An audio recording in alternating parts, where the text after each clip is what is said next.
अब चलते हैं खेलो इंडिया गेम्स की तरफ। बड़ा दुख हुआ, क्या कहते हो तुम लोग? हाँ सुनो, शिफ्ट हो गए क्या खेलो इंडिया गेम्स? देखिएगा, सवाल में आपसे पूछा जा रहा है कि भारत का ऐसा कौन सा राज्य है जहां पे खेलो इंडिया गेम्स का आयोजन होना था 2021 का, तो इसका आंसर बनेगा हरियाणा के अंदर इसका आयोजन होना था। अब एक पॉइंट को यहाँ पे पहले तो ध्यान से सुनिएगा, सिर्फ हरियाणा में ही नहीं, इसका आयोजन और भी कहीं पर होना था। तो पहला पॉइंट है अंबाला के अंदर, जो कि ऑलरेडी इसी के अंदर है, दिल्ली के अंदर, शाहबाद के अंदर, पुणे के अंदर नहीं होगा बल्कि चंडीगढ़ के अंदर और पंचकुला के अंदर। 5 जगह यहाँ पे डिसाइड करी गई थी जहाँ पे खेलो इंडिया गेम्स का आयोजन होना था, लेकिन अब इसको पोस्टपोन कर दिया गया है। और अब ये कब खेला जाएगा? फरवरी 2022 में इसका आयोजन होगा। बहुत बुरा हुआ, कसम से बता रहे हैं। अब सुनो, खेलो इंडिया गेम्स की शुरुआत कब से हुई? 2018 से। सबसे पहले कहाँ? दिल्ली के अंदर। 2019 में इसका आयोजन कहाँ हुआ? पुणे के अंदर। 2020 में इसका आयोजन कहाँ हुआ? गुवाहाटी के अंदर। और अभी 2021 में कहाँ होना था? हरियाणा और दिल्ली के अंदर इसका आयोजन होना था। अब इसको कब किया जाएगा? फरवरी 2022 में। अब आप कहेंगे वाई, रीज़न क्या होगा? रीज़न तो वही एक ही है, कोरोना वायरस। तो कोरोना वायरस जो है, इसकी 3rd वेव जो है वो आने वाली है, ऐसा बोला गया है। किसके द्वारा? एक कमेटी के द्वारा। अब ये जो कमेटी बनाई गई, ये कमेटी कहाँ पे बनी? हरियाणा के अंदर ये कमेटी बनाई गई।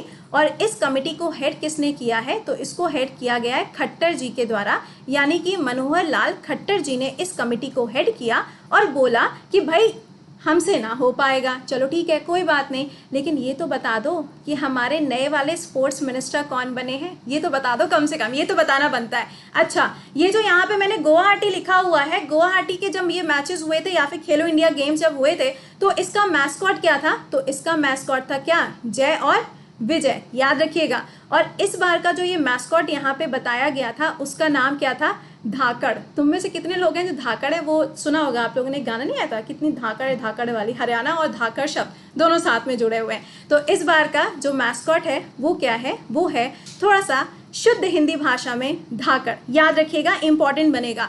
अब क्या हुआ था, खेलो इंडिया की अगर आप बात कर ही रहे हो चौथे वाले की, तो यूनिवर्सिटी गेम्स की बात नहीं करोगे। यूनिवर्सिटी गेम्स में पहला वाला जो एडिशन हुआ था वो 2020 में उड़ीसा के अंदर हुआ था, और 2021 में कहाँ होना है? कर्नाटका के अंदर होगा। तो लेट्स सी कि ये होता भी है कि नहीं होता है, ठीक है। अच्छा, ये तो बातें हो गई इसके बारे में। अब अगर मैं आपसे ये कहूँ, खेलो इंडिया के अंदर अभी रिसेंटली 4 खेलों को जोड़ा गया था।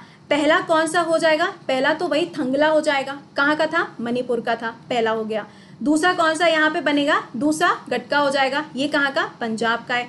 तीसरा मलक्खम हो जाएगा, जो एमपी और महाराष्ट्र के अंदर परफॉर्म किया जाता है। और यहाँ पे जो चौथा है वो क्या हो जाएगा? कलारी पयट्टू, ये कहाँ पे होता है? ये केरला के अंदर परफॉर्म किया जाता है। तो ये कुछ पॉइंट्स हैं जो आपको खेलो इंडिया के बारे में ध्यान रखने इंपॉर्टेंट बनेंगे। अच्छा, अब हरियाणा आया है, तो हरियाणा से 2 पॉइंट जो है वो अच्छे से याद रखना। पहला पॉइंट क्या है? हेल्पलाइन नंबर यहाँ पे लॉन्च कर दिया गया है मनोहर लाल खट्टर जी के द्वारा।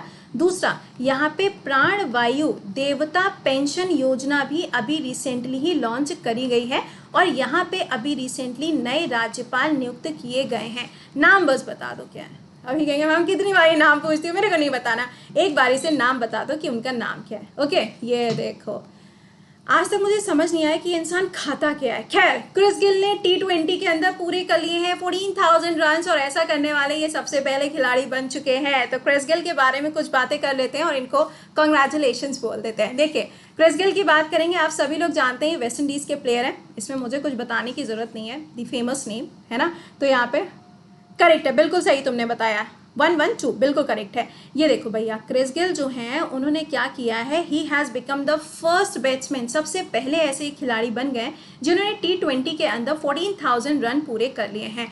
और क्रिस गेल खाते क्या है मुझे तुम ये बता दो, और इनके ये बाल मैगी की तरीके से क्यों हैं? दोनों चीज़ें मुझे आप आंसर करके आज बता ही दो। अब सुनो, क्रिस गेल जो हैं T20 का मैच चल रहा था, बेचारा ऑस्ट्रेलिया पता नहीं खैर कौन से दिन में जी रहा था। अब इनके अगेंस्ट इन्होंने बनाए तो 67 रन ही है T20 के अंदर, बट पूरे रन कितने कर लिए? 14,000 कर लिए, बहुत बढ़िया बात है। सेकेंड पॉइंट, इनके ही नाम पे सबसे ज़्यादा सिक्सेस का भी रिकॉर्ड आपको मिलेगा। अगर हम बात करते हैं T20 मैचेस में, यानी कि इंटरनेशनल लेवल पर अगर हम देखते हैं, तो यहाँ पे अब तो ये नंबर 1 पे आ ही चुके हैं, है ना। कॉपी भर गई तुम्हारी? अरे गजब। तो यहाँ पर अब तो ये नंबर 1 पे आ ही चुके हैं, लेकिन हमारे लिए ज़रूरी और क्या है, वो ये हो जाएगा कि अभी हाल ही में हमने शेफाली वर्मा के बारे में पढ़ा था, जो कि इंडियन है और तीनों फॉर्मेट में इन्होंने क्या कर लिया, अपना डेब्यू कर लिया। तो एक लाइन में ये क्वेश्चन आपसे पूछा जाएगा। अब सवालों का जवाब दो। देखो, T20 मैचेस के अंदर इंडिया की तरफ से अगर पूछा जाए तो सबसे ज़्यादा रन किसने बनाए हैं? ठीक है भाई यार, आंसर क्या हो जाएगा? Virat Kohli is the right answer. Next देखिए, इसमें से मतलब ऑप्शन तो है ही नहीं, आपसे पूछा जा रहा है सबसे ज्यादा रन जो है वो ओडीआई में विमेन्स टीम की तरफ से किसने बनाया हुआ है? तो इसका आंसर क्या हो जाएगा? Mitali Raj is the correct answer. Next देखिएगा, डेवॉन एंड सोफी, इन दोनों लोगों को आईसीसी ने जून के अंदर मंथ ऑफ दी क्या, भैया ऑब्वियस ही बात है कि कौन सा मंथ चल रहा है? जून चल रहा है ना। तो जून के अंदर जून प्लेयर ऑफ द मंथ का जो खिताब है आईसीसी की तरफ से वो इनको दिया गया है। आईसीसी के सीईओ कौन है जिनको अभी इनकी पोस्ट से हटाया गया है? तो वो हो जाएंगे मनु सहाय, राइट। अगला सुनिएगा, ऐसी कौन सी कंट्री है जहां पे आईसीसी चैंपियंस ट्रॉफी का आयोजन किया जाएगा 2023 में? तो इसका आंसर बनेगा इंडिया के अंदर इसका आयोजन किया जाएगा। समझ गए हो? यहाँ तक इतनी बातें थी जो आपको क्या करनी थी, याद करनी थी आज के क्लास से, and this is your homework. Alright, तो फिलहाल यहाँ पे मैंने आपको सारे पॉइंट, नहीं मुझे नहीं पता यार उसके बाल ऐसे मैगी जैसे कैसे हो गया, आई डोंट नो, पता नहीं ऐसा कैसे हो गया। खैर चलो, अच्छा तो यहाँ पर ये है आपका आज का होमवर्क। क्लास की जो पीडीएफ है वो आपको टेलीग्राम पे मिल जाएगी। और जो बच्चे ऐसे हैं जो अभी भी अपने स्पेशल क्लासेस को मिस कर रहे हैं, तो भाई this is up to you, मतलब मुझे कहने की जरूरत नहीं पड़नी चाहिए क्योंकि अगर अभी भी आप नहीं पढ़ाई कर रहे हो तो उससे ज़्यादा कुछ नहीं हो सकता।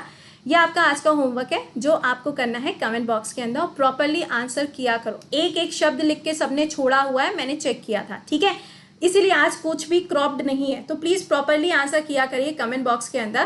क्लास की पीडीएफ टेलीग्राम पे और सेशन को एक बार से लाइक कर दीजिएगा। अभी आप नया बैच स्टार्ट हो रहा है, economics from the basic start होने जा रही है। तो अगर किसी को इकोनॉमिक्स पढ़नी है तो 1 महीने के लिए मैथ ज्वाइन कर लो। अगर किसी को पूरा जीएस, मैथ, इंग्लिश और रीजनिंग पढ़नी है तो आप अपने हिसाब से 1 ईयर के लिए बैच को ज्वाइन कर सकते हैं। आज से नया बैच स्टार्ट हो जाएगा, यूपीएससी में भी स्टार्ट होगा और एसएससी में भी स्टार्ट हो जाएगा। तो आप इस बैच को ज्वाइन करोगे जहाँ पे आपको सारे टॉप एजुकेटर्स के क्लासेस तो मिलेंगे ही मिलेंगे, साथ में आपको ये बता दें कि 10% डिस्काउंट भी मिलता है व्हेन यू यूज कोड कृति10, ठीक है। लिंक कहाँ है? वीडियो के डिस्क्रिप्शन में लिंक है, आप इसको ज्वाइन कर सकते हैं बैच के बारे में। तो इसको टाइमली ज्वाइन कर लीजिएगा ताकि आपका कोई भी क्लास जो है वो मिस ना हो। और ये ध्यान रखिएगा कि आपका जो टेस्ट होता है, ये टेस्ट आपका हर संडे को होता है। हर संडे को एक टेस्ट 11 बजे, एक टेस्ट 12 बजे होता है। तो आपको दोनों क्या करने, दोनों आपको याद रखने, ठीक है। चलो अच्छा, तो ये तो हो गई आज की कहानी। अब आपसे मुलाकात करते हैं 10:30 बजे। Till then